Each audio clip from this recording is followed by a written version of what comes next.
karena semua keadaan baik. Karena engkau bisa melihat kebaikan di setiap keadaan. Itu orang yang mengucap syukur.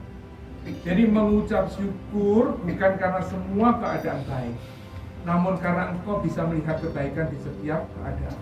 Jadi mengucap syukurlah senantiasa. Kenapa Tuhan menginginkan kita mengucap syukur? Alasannya itu apa? Yang pertama, itu mengucap syukur itu dikehendaki Allah. Di dalam 1 Tesalonika 5 ayat 18. Itu alasannya.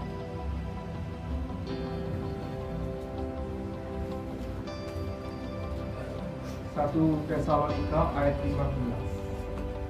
1 Tesalonika 5 ayat 18. Itu alasannya kenapa kita harus mengucap syukur.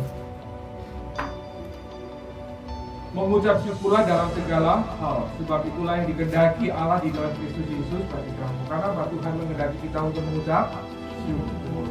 Kalau kita mengucap syukur itu artinya apa? Kalau itu yang dikehendaki Allah dalam segala hal, bukan ada ketentuannya dalam segala hal.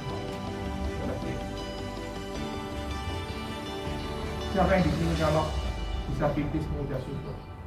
Kamu katakan? Loh, on. Yang itu nonton mengucap syukur. Benar, saya diajarkan Bapak itu mengenai hal mengucap syukur. Jadi mengucap syukurlah dalam segala hal. Bukan berarti kalau kita mendapatkan apa yang kita inginkan kemudian kita mengucap syukur. Kalau ketika bisa buang air besar, buang air kecil, itu mengucap syukur. Kalau sampai nangkep orang, kan?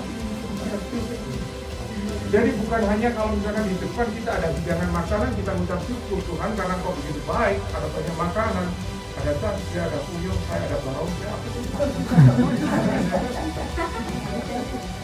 enak-enak semua, ya kan? Ya itu kita mengucap syukur enggak gitu, mengucap syukur dalam segala hal. Jadi apa yang kita terima daripada Tuhan itu kan syukur.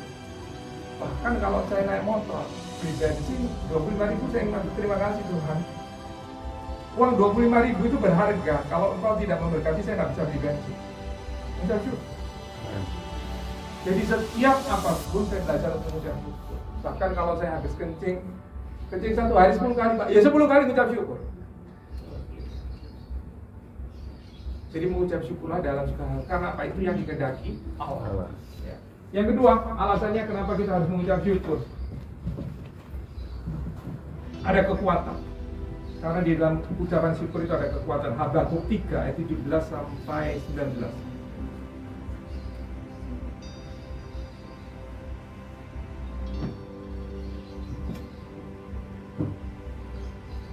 Habakuk 3 ayat yang ke-17 sampai 19. Sekalipun pohon ara tidak berbunga, pohon anggur tidak berbuah, hasil pohon zaitun mengecewakan, sekalipun ladang-ladang tidak menghasilkan bahan makanan, kambing domba terhalau dari kurungan dan tidak ada lembu sapi dalam kandang. Namun aku akan bersorak-sorai di dalam Dia, beria-ria di dalam Allah yang menyelamatkan aku. Allah Tuhan itu kekuatanku, Ia membuat kakiku seperti kaki rusa. Ia membiarkan aku berjejak di bukit-bukit. Jadi di dalam ucapan syukur itu ada kekuatan. Seperti rusa itu kan kakinya kecil. Dia bisa berjejak di atas gunung seperti itu, kuat. Jadi dikatakan apa? Ada sukacita, beria-ria di dalam Tuhan. Orang yang mengucap syukur itu wajahnya semringah gitu loh. Masalah mungkin ada, tapi dia tetap semringah. Mengucap syukur karena ada ucapan syukur. Ada kenapa bisa? Ya karena ada kekuatan yang luar biasa di dalam hidup. Seperti halnya tadi dikatakan oleh Rasul Paulus. Aku lebih senang di dalam kelemahan karena pada waktu aku lemah itu aku jadi kuat. Ada kekuatan yang daripada kita yang diberikan berarti sehingga apa? Di jalan hidupnya timbul yang namanya kita. Dan yang ketiga, mengapa alasannya kita mengucap syukur? Ada jalan keluar apa ada mujizat? Yohanes 6 ayat 9 sampai 12.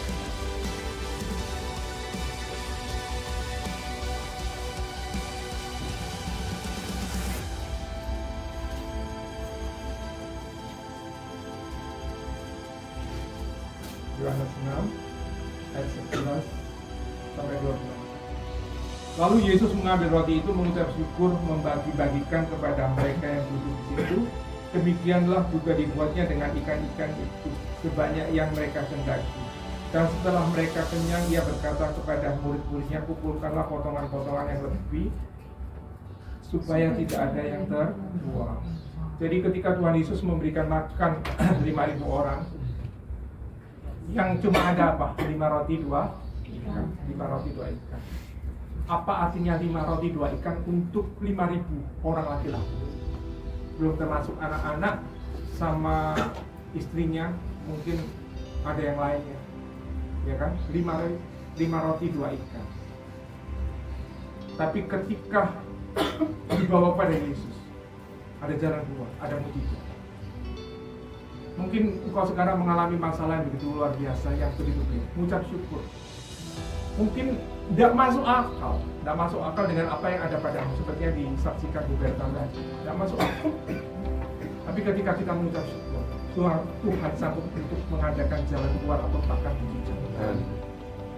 Tetap mengucap syukur. Sulit tau, tapi belajar melakukan firman Tuhan. Jadilah orang yang dewasa secara rohani.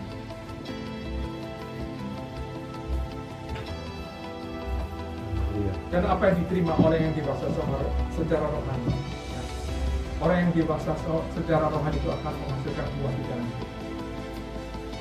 Jadi tidak panjang lebar kan, buah apa? Yang pertama pasti buah pertobatan. Orang yang dewasa rohani itu akan menghasilkan buah pertobatan, kemudian buah jiwa-jiwa. Dia akan memenangkan banyak jiwa melalui hidupnya. Dan melalui hidupnya itu banyak orang yang dimenangkan. Yang berikutnya apa? Yaitu buah taburan. Dia tidak menjadi orang yang penuh. Dia tidak hitung-hitungan sama Tuhan. Dia akan memberkati orang-orang yang memang Tuhan perintahkan untuk seperti.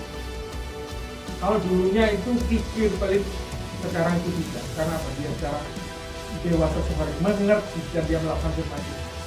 Ada taburan-taburan yang harus diberikan. Apa yang menjadi hak daripada orang-orang.